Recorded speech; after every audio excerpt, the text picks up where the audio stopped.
Friends नमस्कार। और आज हम बात करने वाले हैं राजस्थान पुलिस आरएसी और डिस्ट्रिक्ट पुलिस के बारे में। तो काफ़ी चीज़ों के विषय के बारे में हम निष्कर्ष तक पहुंच चुके, बात कर चुके हैं। तो जो रह चुकी वो मेन आपकी जो बात थी और जो काफ़ी कमेंट्स आ रहे हैं वो इस चीज़ को लेके कि सर जो सिलेबस है जो डिस्ट्रिक्ट पुलिस और आरएसी दोनों का सेम है या फिर अलग अलग, वैकेंसी दोनों के साथ आती है या अलग अलग आएगी। या आधे जो ज़्यादातर कमेंट आते हैं वो यही आते हैं सर आरएसी की वैकेंसी कब तक आएगी। तो आदि विषयों को लेकर हम चर्चा करने वाले हैं। फिर भी कोई सवाल रह जाता है तो कमेंट जरूर करना लास्ट में।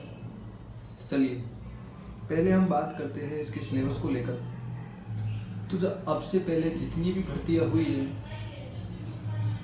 जो इससे पिछली वाली भर्ती है 21 वाली हुई थी, उसमें जो डिस्ट्रिक्ट पुलिस को उसके फॉर्म 12वीं पास से थे, आरएसी के 10th पास से थे, लेकिन सिलेबस दोनों का सेम था। मेन गौर करने वाली बात है कि दोनों का क्वालिफिकेशन अलग अलग थी लेकिन जो सिलेबस था वो सेम था। 21 वाली भर्ती से जो पिछली भर्तियाँ होती थी उनमें आरएसी 8th पास से थी, डिस्ट्रिक्ट पुलिस 10th पास से थी, लेकिन सिलेबस सेम था। पेपर भी एक ही आता था, दोनों का पेपर एक ही आता था। लेकिन 21 वाली भर्ती में आरएसी वालों का पेपर अलग डेट पे हुआ था और डिस्ट्रिक्ट पुलिस का अलग डेट में हुआ था। इसीलिए डिस्ट्रिक्ट पुलिस की बजाय आरएसी की जो परसेंटेज है वह भी ज़्यादा गई थी। अब से पहले परसेंटेज भी कम जाती थी, लेकिन जो 21 वाली भर्ती है उसमें आरएसी की परसेंटेज भी ज़्यादा गई थी। पहली बात तो ये थी कि फॉर्म हर किसी ने 3-3 4-4 फॉर्म अप्लाई किए थे। मेन कारण तो परसेंटेज ज़्यादा जाने का कारण ये था, लेकिन आरएसी की परसेंटेज ज़्यादा गई थी। कई लोग मानते हैं कि परसेंटेज कम जाती है, पता नहीं है आरएसी को क्या समझते हैं, मतलब एक प्राइवेट की तरह समझते। लोगों की पता नहीं होता, कई को इतना जानते भी नहीं, इसलिए परसेंटेज भी ज़्यादा गई थी। बाकी सिलेबस तो सेम ही रहेगा आगे भी। एक जो पेपर का लेवल है वह चेंज हो सकता है, बाकी क्योंकि जितना ऐड करना था सब कुछ ऐड कर दिया है। बाकी ऐसा कुछ भी नहीं बचा कि जो और कुछ सिलेबस में ऐड करना हो। इसलिए दोनों का जो सिलेबस है वह लगभग सेम ही रहेगा। पेपर का लेवल अलग हो सकता है।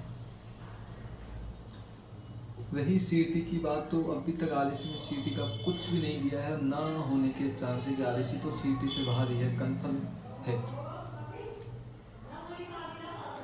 अभी भी आपके कई डाउट हैं तो मुझे कमेंट करके बताएं।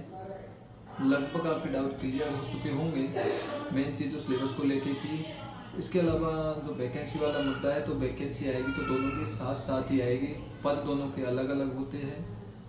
जैसे डिस्ट्रिक्ट पुलिस की भी आती है CID, CB, IB, RAC, MBC, जो जितने भी पद है वो सब एक साथ ही आएंगे। और अब की बार तो नई बटालियन खड़ी होगी, उनके भी पद है। तो इसलिए जो वैकेंसी आएगी दोनों के साथ साथ ही आएगी। जब तक सीईटी का रिजल्ट नहीं आ जाता 12th पास सीईटी का, तब तक भी वैकेंसी आने का कोई चांस नहीं है। उसके बाद अनुमान लगाया जा सकता है कि वैकेंसी कब तक आ सकती है। हालांकि अभी कुछ नहीं कह सकते वैकेंसी के बारे में कि वैकेंसी आएगी या नहीं, क्योंकि चुनाव भी नज़दीक है। इसलिए वैकेंसी आने के आसार बहुत कम है। फिर भी आप अपनी पढ़ाई पर फोकस करें, पढ़ाई रेगुलर करते रहिए, क्योंकि जब वैकेंसी आ गई थी आपने एग्ज़ाम भी दी होगी तब भी कुछ नहीं कर पाए। ये एक सत्य है, बुरा भी लग सकता है, लेकिन तब आप पास नहीं हुए। तो वैकेंसी तो आएगी, थोड़ा टाइम लग सकता है, इसलिए अभी तैयारी जारी रखो। एग्ज़ाम आएगी निकल जाएगी, कोई मतलब नहीं निकलता। इसलिए आप तो अपनी पढ़ाई पर फोकस करो, सिर्फ रेगुलरिटी बनाए रखो।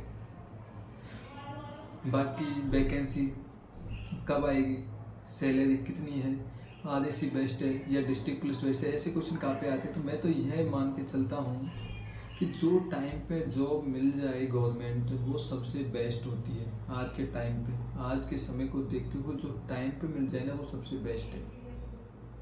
इसलिए आपको इन विषयों पे ज़्यादा चर्चा नहीं करनी चाहिए कि कौन सी बेस्ट है, इसे काफ़ी कमेंट है। इसलिए आपको अब सिर्फ अपनी पढ़ाई पे फोकस करना है और लगभग मेरे हिसाब से आपके सभी जो डाउट है वो क्लियर हो चुके होंगे।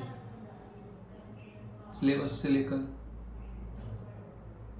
बाकी चीज़ों में राजस्थान डिस्ट्रिक्ट पुलिस और उसमें कोई अंतर नहीं है, पेपर एक है, बाकी ड्यूटियाँ अलग अलग है, सबका कार्य क्षेत्र अलग है, वर्दी में थोड़ा अंतर है, बाकी सैलरी उतनी ही है।